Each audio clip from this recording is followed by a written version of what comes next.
దేవుని నామానికి స్తోత్రం. హల్లెలూయా. ప్రభువైన యేసుక్రీస్తు నామములో అందరికీ కూడా నా హృదయపూర్వకమైన వందనాలు. ఎఫెసీయులకు రాసిన పత్రిక 6వ అధ్యాయం 17వ వచనం 2వ పార్ట్. దేవుని వాక్యమును ఆత్మ ఖడ్గమును ధరించుకొనుడి. చూడండి, 2 రకాల ఆయుధాల గురించి మనం మాట్లాడుకుంటున్నాం. ఇప్పటి వరకు మనం మాట్లాడుకున్న ప్రతి ఆయుధం మనల్ని మనం కాపాడుకునే ఆయుధాలు. ఈరోజు మాట్లాడుకుంటున్న ఈ ఆయుధం మన మీదకు వస్తున్న శత్రువుని ఎదురు దాడి చేసే ఆయుధం. అదే దేవుని వాక్యం అనే ఆత్మ ఖడ్గము. అంటే ఇక్కడ దేవుని వాక్యాన్ని ఆత్మ ఖడ్గముతో, స్వర్డ్ ఆఫ్ ద స్పిరిట్, ఆత్మ ఖడ్గముతో. చూడండి, డాల్ ఉంది, సమాధాన జోడుంది, నీతి అనే తొడుగుంది, సత్యం అనే దట్టు ఉంది. ఇవన్నీ కూడా మన మీద శత్రువు దాడి చేస్తుంటుండగా మనకేం కాకుండా కాపాడేవి. కానీ ఖడ్గం ఏం చేస్తుందంటే మన మీద దాడి చేయాలని వస్తున్న శత్రువుని ఎదురు దాడి చేస్తుంది కదండి. ఎందాకని మనల్ని భద్రపరుచుకుంటూ ఉంటాం. మన మీదకి వస్తున్న శత్రువుని ఎదురు దాడి చేయాలి కదా. సో ఎదురు దాడి చేసే శక్తి మనకి ఎక్కడిది? ఎవరిస్తారు? ఆ ఎదురు దాడి చేసే ఆయుధం ఏంటి అంటే దేవుని వాక్యము.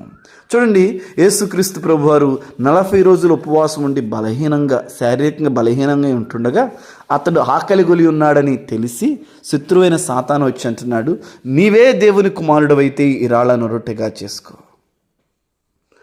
యేసు ప్రభువారు ఏదైనా చేయగలుగుతాడు ఆయన్ని, సాతాన్ని. కానీ ఏం చేశాడంటే వాక్యాన్ని ఉపయోగించాడు, ఆత్మ ఖడ్గాన్ని ఉపయోగించాడు. నీ దేవుడైన యెహోవాను నువ్వు శోధించకూడదని చెప్పాడు ఒకసారి. నీ దేవుడైన యెహోవా ఏం చెప్పాడంటే రొట్టె వల్ల కాదు మనుషుడు బతికేది, దేవుని మాట వల్ల బతుకుతాడని చెప్పాడు. ప్రైజ్ గాడ్, హల్లెలూయా. అంటే వాక్యము శత్రువుని ఆపుతుందన్నమాట. వాక్యము శత్రువుని ఎదిరిస్తుందన్నమాట. అంటే అందుకనే సాతానుడు ఏం చేస్తున్నాడు? ఇప్పుడు చూడండి, సంఘాల్లో ఇది ఒక చోట కదా, యూనివర్సల్గా సంఘాల్లో నిద్రపోయేది ఏ టైంలో అంటే వాక్యం చెప్పే టైంలో, పాటలు పాడే టైంలో కాదు, మరింకో సమయంలో కాదు. ఎందుకు నిద్రపోతారంటే అపవాది ఏం చేస్తున్నాడంటే మనుషుల హృదయాల్లోకి వాక్యం వెళ్ళనీయడు.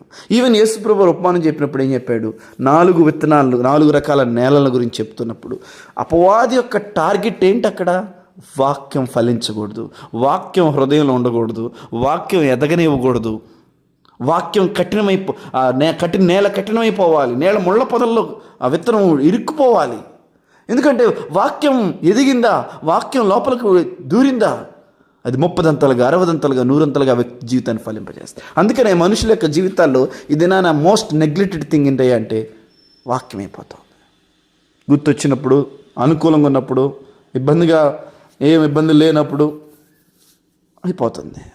సో వాక్యము శత్రువుని అడ్డగించే ఆత్మ ఖడ్గము. ఆమేన్. కనుక మనందరం కూడా అట్టి ఆత్మ ఖడ్గమును ధరించుకునే వ్యక్తులుగా ఉందుముగాక. గాడ్ బ్లెస్ యు అండి.